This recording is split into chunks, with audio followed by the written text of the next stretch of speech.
Mark Lowe here, and I tell you what, I'm excited because I have found a way, just another way to look for manuscripts, journals, and family histories. I've been using lots of ways, but I found another way, and I just want to share that with you now. So join me.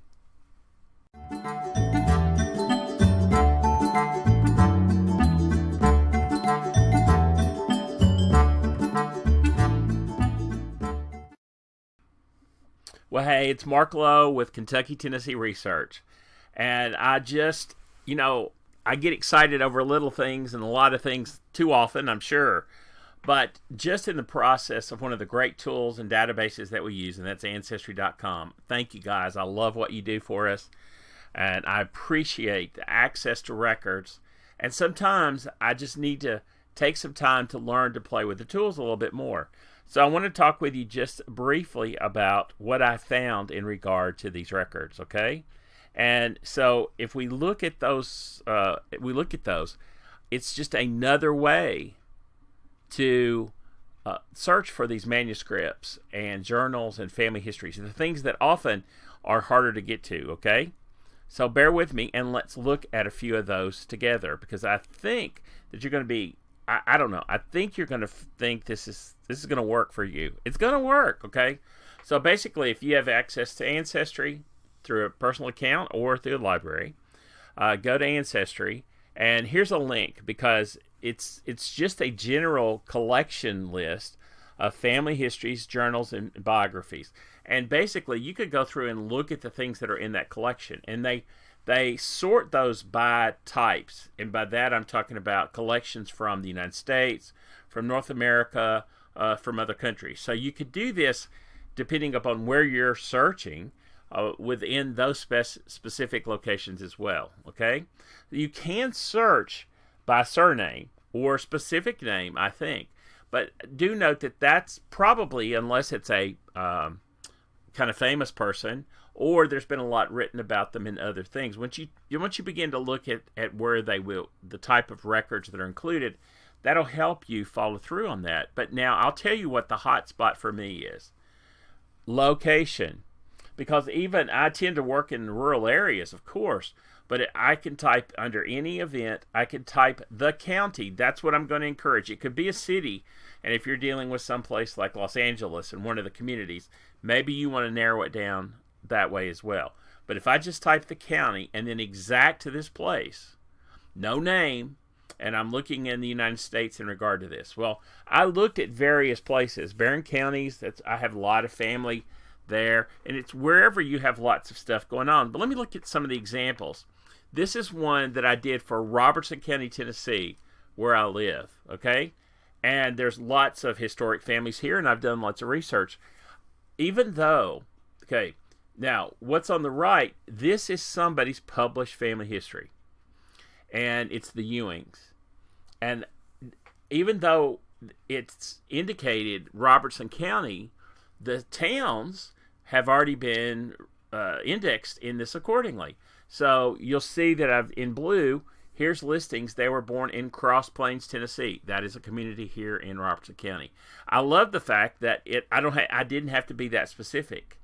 And I did that with others where it indicated the cities were referenced as well. So again, if I have not accessed this book in regard to Ewings, then this is a great family history, and we use those all the time. And I'll tell you some other things that's been really hot in regard to this. I did another one, and some of these are kind of references. This is an E.B. Harris that's in North Lawrence, Kansas, according to the Kansas Settler. Well, there's no image for that. But if I look at the original data, it is a book, a report of the Old Settlers meeting in 1879. And this was a public. So I went and looked in general areas like Hoddy Trust, Internet Archives, etc. And I actually found that book. Now, the data, there's not more data in this than there was in Ancestry. And so I think they've often looked cross-referenced that. But in this case, I could actually find the page. E.B. Harris was born in Robertson County, Tennessee, and the date. and then when he moved to North Lawrence, and that reference there. But there's the book. I could actually find the book and refer anything else that's referenced in regard to that. Okay, I mean, that took an extra step, but man alive, just look at the process. I did the same thing, and I found this is the genealogy of the Cleveland families, and this is an individual. Well, this is the Williams family, and this is the Steele. And if you've heard me this summer, I've talked about the example of this family, of Thomas and Elizabeth Caroline Steele, of their marriage here in Robertson County, and they moved to Missouri. So this is where their daughter, Minerva, who was born here, but then married, of course, Mr. Cleveland away, and there's their children, etc. And so again, it's another resource that, whether it's your own family or if you're doing general research in a community and you're just looking for other people that you know and hear about. I switched over, did the same thing by location. Here's that Barron County that I showed you that example earlier. And I wanted you to see just an example of what pops up. Notice that here's biographical references for Missouri counties. There's an Oregon biographical card file. There's all kinds of things. There's DAR catalog, or DAR lineage books. Lots of other references that come up. And in fact, I will tell you this, that if you type a specific location, like Warren County, Kentucky, and do the exact, here's one, an Elizabeth Morford, born in 1876 in Bowling Green. Well, that's in Warren County. So again, the cross-reference. Now, when you look at on the left side, as you're looking at this, it shows you the summary of the kind of categories and kind of the number of hits that are there. North America Family Histories, DAR lineage books, Alabama surname files. But look at the very last one, and that's where I got this one. U.S. Women of the West. There's one entry in there. So when I clicked on that, this is Elizabeth Morford, and she is a Stovall, the daughter of J.B. Stovall. So again, you're cross-referencing and getting information. That's what's so thrilling about it. So just basically think about the aspect of going to this link, which is Family History Journals and Biographies. There's the general link for Ancestry there at the bottom. But you can look for those because it's just a category under Stories, Memories, and Histories, Family Histories, Journals, and Biographies. And then change the collection focus to the national area you want, whether it's United States or Germany or whatever you're focused on, Canada, Europe, etc. You narrow it down. You can search for name and try that. Certainly remember spelling it different ways as well. But I think the best bet is to actually search for a location, a county where you're focused and interested in, where you're probably researching already in general and trying to find information.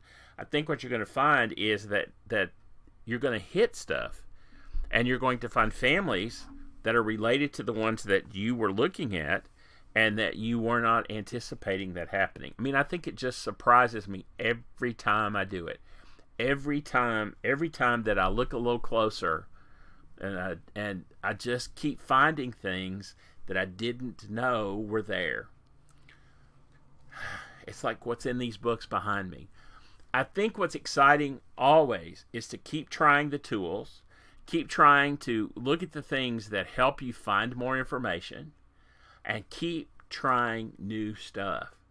You know, that's the whole fun with doing genealogical research in general, is we learn new things, we try new techniques. Remember, we don't find anything new by following the same path over and over again. So, hey, try something new. I want you to try this and see what luck you have at finding something about you, your family, or maybe somebody you've never discovered. Have a great day.